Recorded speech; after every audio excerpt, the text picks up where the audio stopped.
क्योंकि ये देश सभ्यता और संस्कृति का देश है। हम यहाँ गंगा जमुनी तहजीब के साथ रहते हैं। यहाँ एक तरफ आरती होती है, दूसरी तरफ आजान होती है। तो मेरा सबसे जो प्राथमिक काम होगा, सबसे पहला काम मैं ये करूँगा कि हर समुदाय, हर धर्म के जो लोग हैं उनको मिलकर एक डोर में बांध के अपने समाज को मजबूत करने का काम करूँगा। दो तरह की राजनीति होती है, धनबल और जनबल की।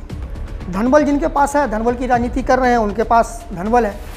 लेकिन मेरे साथ हर जाति धर्म समुदाय के गरीब, वंचित, शोषित लोग, खास तौर से जो हमारे समाज की माँ बहनें हैं, वो बहुत मजबूती के साथ मेरे साथ हैं। हमारे युवा साथी मेरे साथ हैं। यही हमारी ताकत है और इसी ताकत पे हम चुनाव लड़ रहे हैं। सबसे पहले आप तमाम लोगों को, या जो भी मुझे इस वीडियो के माध्यम से देख रहे हैं, उनको मैं आदाब करना चाहूँगा। आदाब, सलाम, सत श्री अकाल। मैं फैयाज़ुद्दीन, गोड़ा बोड़ाम क्षेत्र संख्या 44 16/2 से जिला परिषद का प्रत्याशी हूँ। मैं प्रत्याशी क्यों हूँ, क्यों बना, तो कुछ बातें आपको बताना चाहता हूँ और आपके चैनल के माध्यम से मैं लोगों तक पहुँचाना चाहता हूँ। पिछले कई सालों से सामाजिक मुद्दे से जुड़े कुछ ऐसे आंदोलन हुए, कुछ ऐसी समस्याएं जिसमें हम समाज के साथ खड़े रहे। उसमें हमने जो एनालिसिस किया, एक चीज़ जो निकल के आई कि हमारे समाज को एक अच्छे नेतृत्व की ज़रूरत है। खास करके जो हमारे युवा साथी हैं, उनको एक अच्छे नेतृत्व की ज़रूरत है, जो पढ़े लिखे हो, समझदार हो, जो सही तरीके से लीड कर पाएँ।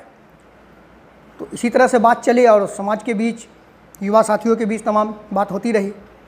लोगों का एक ओपिनियन आया, लोगों ने एक सलाह दिया कि आप आइए। तो उन लोगों के सलाह पे, युवा साथियों के सलाह पे, अपने समाज के लोगों के सलाह पे हम अपनी उम्मीदवारी का दावा पेश किए और लोगों का समर्थन मिला। अभी तक जहाँ भी क्षेत्र में गए हैं, हर तरफ रिस्पांस अच्छा आया है। तो इसलिए अभी बिल्कुल अच्छे मनोबल के साथ हम क्षेत्र में लोगों से मिल रहे हैं। और बहुत सारे मुद्दा है मेरे यहाँ। स्वास्थ्य केंद्र, उप स्वास्थ्य केंद्र मेरे यहाँ बदहाल पड़ा है। एजुकेशन पे बहुत ज़्यादा काम नहीं हुआ है। इस सब टाइप का जितना मुद्दा है, रोज़गार से मुताल्लिक जिला परिषद सदस्य के कार्य क्षेत्र के अंतर्गत जो आता है, जिस तरह से मुर्गा पालन, बकरी पालन, कृषि उद्धार, बहुत सारा ऐसा काम है जिसमें इससे जुड़े लोगों को सरकार फ्री में ट्रेनिंग मुहैया कराती है। उसको 50% से 70-75% सब्सिडी पे लोन मुहैया कराती है कि आप अपने काम को आगे बढ़ाएं। तो इन सब कार्यों पे किसी का ध्यान नहीं रहा है। राजनीति होती रही है, विलेज लेवल की पॉलिटिक्स जो है वो होती रही है। इस पे किसी भी जो अब तक जो वर्तमान में सदस्य है या इनसे पहले भी रहे, किन्हीं का ध्यान नहीं रहा। तो इन कुछ मुख्य चीज़ों को लेकर हम आए हैं जो जनता के बीच। जनता हमको चुन के भेजे और इन सब चीज़ों पे हम काम करना चाहते हैं। और इसमें कुछ लोग बरगलाते भी हैं, ऐसे तो कमियां निकालते रहते हैं और करते रहते हैं, तो वो कोई इशू नहीं है। राज साहब कहते थे कि मैं नूर बन के ज़माने में फैल जाऊंगा, मैं नूर बन के ज़माने में फैल जाऊंगा, तुम आफ्ताब में कीड़े निकालते रहना। तो ये उनकी अपनी समझ है। कुछ लोग ये भी कहते हैं कि बहुत बच्चा है, अभी छोटा है।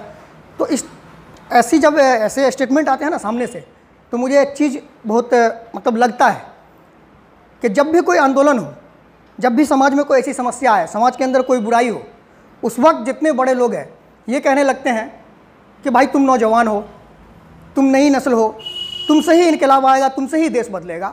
और जब प्रतिनिधि बनने की बारी आती है, जब हम ये कहते हैं कि मैं नॉमिनेशन करने जा रहा हूँ, तब कहते हैं कि नहीं तुम बच्चे हो, अभी तो हम दादा हैं, अभी नाना हैं। इससे मुझे तकलीफ़ होती है। तो इस चीज़ पे नहीं जाए। और अभी आम जनता से हम ये गुजारिश करेंगे कि आप अगल बगल के रिजल्ट को देखें। हमारे क्षेत्र के बगल में अभी चुनाव हुआ, वहाँ का रिजल्ट आया। 24 साल 23 साल के लड़के भी जिला परिषद सदस्य चुन के आ चुके हैं फाइनली, और मेरी तो 32 साल उम्र है। तो फिर हम बच्चे कैसे? तो इन सब चीज़ों में नहीं पड़ना है।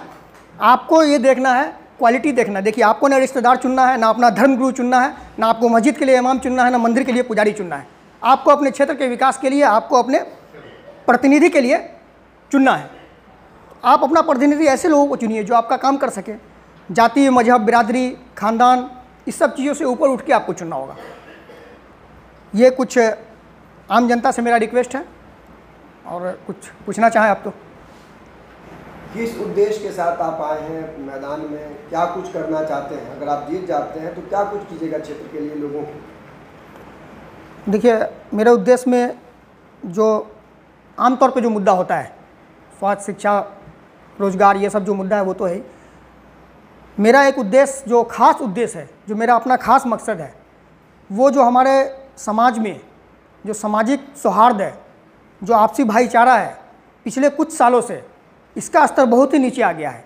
यहाँ तक कि आज किसी के साथ कोई घटना हो जाए तो लोग उसमें समुदाय देखने लगते हैं। किसी का त्यौहार हो, किसी कोई खुशी में हो, कोई गम में हो, लोग उसमें समुदाय देखने लगते हैं। जबकि खुशी और गम ये बांटने की चीज़ है और लोगों को मिल के करना चाहिए था, जो आज तक हम करते आए हैं। क्योंकि ये देश सभ्यता और संस्कृति का देश है। हम यहाँ गंगा जमुनी तहजीब के साथ रहते हैं। यहाँ एक तरफ आरती होती है, दूसरी तरफ आजान होती है। तो मेरा सबसे जो प्राथमिक काम होगा, सबसे पहला काम मैं ये करूँगा कि हर समुदाय, हर धर्म के जो लोग हैं उनको मिल के एक डोर में बांध के अपने समाज को मजबूत करने का काम करूँगा।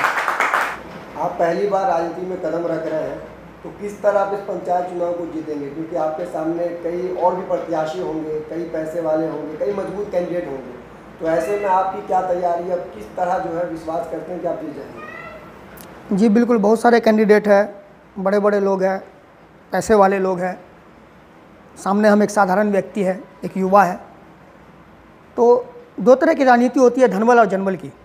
धनबल जिनके पास है, धनबल की राजनीति कर रहे हैं, उनके पास धनबल है।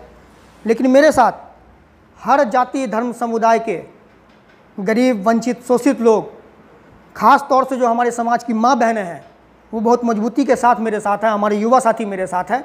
यही हमारी ताकत है और इसी ताकत पे हम चुनाव लड़ रहे हैं। कहना चाहेंगे उनसे यही कहना चाहेंगे कि देखिए, यहाँ आपको रिश्तेदार, रिलेटिव या धर्मगुरु तो चुनना नहीं है। आप धर्म, समुदाय, जाति, खानदान, इन सब चीज़ों के परे हट के आप इस चीज़ को देख के सिलेक्शन कीजिए।